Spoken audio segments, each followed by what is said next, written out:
Saddam Hussein Saddam Hussein. Saddam Hussein. Saddam Hussein. ایک یتیم بچہ اور آگے جا کر دنیا کے سب سے بڑے لیڈروں میں سے ایک، جس کے مرنے کے 20 سال پورے ہونے والے ہیں، لیکن آج بھی پوری دنیا اسے یاد کرتی ہے۔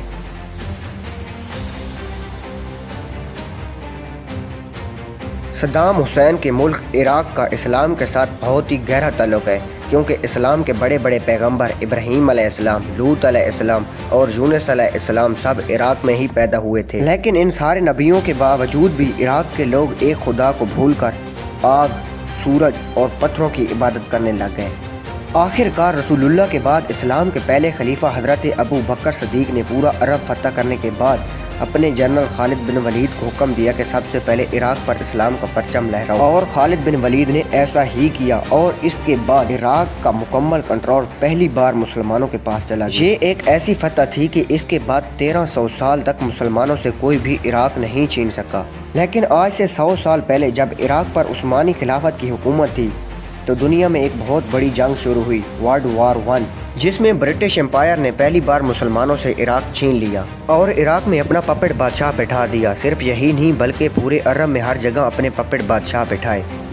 باقی سارے بادشاہ تو آج تک اپنی کرسیوں پر بیٹھے ہوئے ہیں، لیکن عراق کا بادشاہ اپنے ملک کو نہیں سنبھال سکا۔ تھوڑے عرصے بعد اس بادشاہ کو کرسی سے ہٹا دیا گیا اور پورے ہی عراق میں کھلبلی مچ گئی اور بہت ہی تیزی سے عراق کے لیڈر بدلنے لگے۔ اب اسی دور میں یعنی کہ 1937 میں عراق کے ایک چھوٹے سے گاؤں میں بچہ پیدا ہوا جس کا نام تھا صدام حسین۔ کچھ لوگ اسے ہیرو سمجھتے ہیں اور کچھ اسے ظالم حکمران کہتے ہیں، لیکن صدام حسین کوئی عام بچہ نہیں تھا۔ صدام کی پیدائش سے پہلے ہی اس کے والد کا انتقال ہو گیا تھا۔ صدام کی پیدائش کے بعد اس کی ماں نے دوسری شادی کر لی، لیکن صدام کا سوتیلا باپ اس کو تشدد کا نشانہ بناتا تھا۔ 10 سال کی عمر میں صدام اپنے گھر سے بھاگا اور بغداد میں اپنے چچا کے گھر رہا۔ اپنے چاچا کے زیر سایہ اس نے تعلیم حاصل کی۔ صدام 20 برس کا ہوا تو اس نے پڑھائی چھوڑ دی اور ایک چھوٹی سی انقلابی پارٹی جوائن کر لی۔ یہ اتنی چھوٹی پارٹی تھی کہ اس کے اراکین کی تعداد صرف 300 تھی۔ صدام حسین کے پارٹی جوائن کرنے کے ٹھیک 1 سال بعد عراق سے بادشاہت کا نظام ختم ہو گیا۔ صدام حسین نے منصوبہ بنایا کہ صدر کو قتل کر دیا جائے۔ اس نے اپنے ساتھیوں کے ساتھ مل کر صدر پر قاتلانہ حملہ کیا، لیکن وہ بچ گیا۔ صدام حسین پکڑے جانے کے خوف سے ملک چھوڑ کر بھاگ گیا۔ جب صدام حسین کی پارٹی کی حکومت آئی تو وہ واپس آ گیا۔ ابھی حکومت کو بنے 13 ہی دن ہوئے تھے کہ صدام حسین نے وہ قدم اٹھایا جو آج بھی زیر بحث رہتا ہے۔ کہا جاتا ہے کہ عبدالرزاق علائب اس وقت وزیر اعظم تھے۔ خطرہ تھا کہ وہ بغاوت میں کردار ادا کر سکتے ہیں، لیکن صدام حسین نے جلاوطنی کے دوران اس کو کسی بیرونی ملک میں قتل کروا دیا۔ اب صدام حسین عراق کے طاقتور شخص بن چکے تھے۔ صدر ایک بوڑھا شخص تھا، لیکن پردے کے پیچھے پارٹی کے تمام معاملات صدام حسین چلاتا تھا۔ وہ عراق کی فوج میں جنرل کا عہدہ بھی پا چکے تھے۔ طاقت پر اپنی گرفت مضبوط کرنے کے بعد بالآخر 1979 کو صدام حسین نے صدر کو استعفیٰ دینے پر مجبور کر دیا اور خود ملک کے صدر بنے۔ اب وہ عراق کے صدر اور فوج کے سپریم کمانڈر بھی تھے۔ صدر بنتے ہی صدام حسین نے اپنی پارٹی سے غداروں کو صاف کرنے کا فیصلہ کیا۔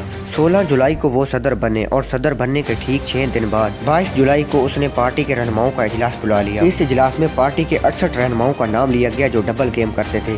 ان 68 رہنماؤں کو غداری کا لیبل لگا کر کمرے سے نکال دیا گیا، اور جیسے ہی یہ کمرے سے نکلے ان کو حراست میں لے لیا گیا اور بعد میں ان کو سزائے موت سنائی گئی، لیکن سزائے موت سے پہلے ہی فائرنگ کر کے ان کو قتل کر دیا گیا۔ ادھر صدام حسین نے حکومت سنبھالی اور دوسری طرف ایران میں امام خمینی صدر کا عہدہ سنبھال چکے تھے۔ دونوں کی پرانی مخالفت تھی۔ 1980 میں صدام حسین نے ایران پر حملہ کر دیا۔ یہ جنگ 8 سال تک جاری رہی۔ دونوں کو ہی اپنا مقصد حاصل نہ ہوا، لیکن دونوں جانب سے تقریباً 10 لاکھ آدمی اپنی جانوں سے ہاتھ دھو بیٹھے۔ ایران سے جنگ ختم ہونے کے بعد صدام نے کویت سے پنگا لے لیا۔ پہلے اس نے کویت سے مطالبہ کیا کہ عراق کا قرضہ معاف کرے۔ کویت نے انکار کیا تو صدام حسین نے تیل کی قیمت بڑھانے کا مطالبہ کیا۔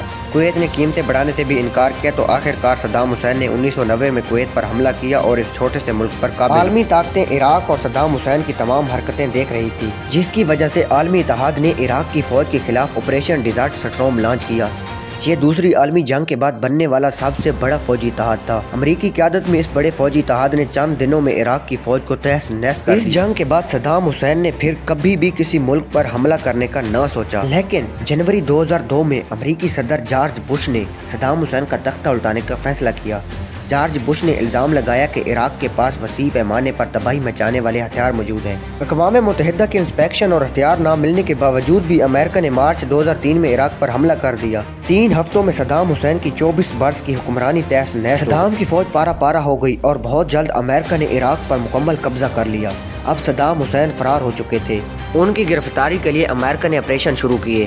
آخر کار صدام حسین کو اپنے ہی دوست کی غداری کی وجہ سے امریکی فوجیوں نے پکڑ لیا۔ صدام حسین ایسی جگہ پر ملے جہاں پر کوئی سوچ بھی نہیں سکتا تھا۔ وہ اپنے پیدائشی گھر کے قریب ایک کھنڈر میں چھپے ہوئے تھے۔ صدام حسین کو توہین آمیز انداز میں گرفتار کیا گیا۔ جب ان کو کھنڈر سے نکالا گیا تو ان کی داڑھی بہت بڑھ چکی تھی، ان کے بال بھی بہت لمبے ہو چکے تھے۔ کہا جاتا ہے کہ ایسا محسوس ہوتا تھا کہ وہ کئی دنوں تک نہائے بھی نہیں تھے۔ امریکہ نے صدام کو گرفتار کرنے کے بعد تقریباً 150 لوگوں کے قتل کا مقدمہ ان پر چلایا۔ ان کا ٹرائل نگران حکومت نے کیا جو امریکہ کی کھٹ پتلی تھی۔ اب صدام حسین کا کیس عدالتوں میں چلنے لگا۔ عدالت نے ان کو 1982 کے قتل عام سمیت کئی جرموں میں قصوروار قرار دیا اور انہیں سزائے موت سنا دی۔ صدام حسین نے اپنے خلاف لگنے والے تمام جرموں کو مسترد کیا اور کہا کہ اصلی مجرم میں نہیں بلکہ امریکی صدر ہے۔ صدام حسین کی پھانسی کے لیے عید الاضحیٰ کا دن چنا گیا۔ ان کو 30 دسمبر 2006 میں عوام کے سامنے سرعام پھانسی دی گئی۔ جب صدام حسین کو تختہ دار پر لایا گیا تو وہ درود شریف پڑھ رہے تھے۔ صدام حسین نے امریکی فوجیوں سے کہا کہ مجھے میرا کوٹ لا کر دو۔ جب امریکی فوجیوں نے کوٹ پہننے کی وجہ پوچھی تو انہوں نے کہا کہ آج سردی بہت ہے، ایسا نہ ہو کہ میرا جسم سردی سے کانپے اور عراق کے لوگ سمجھے کہ ہمارا لیڈر ڈر سے کانپ رہا ہے۔ انہوں نے ایک بار کلمہ شہادت بھی پڑھا اور اپنے خالق کی حقیقی سے جا ملے۔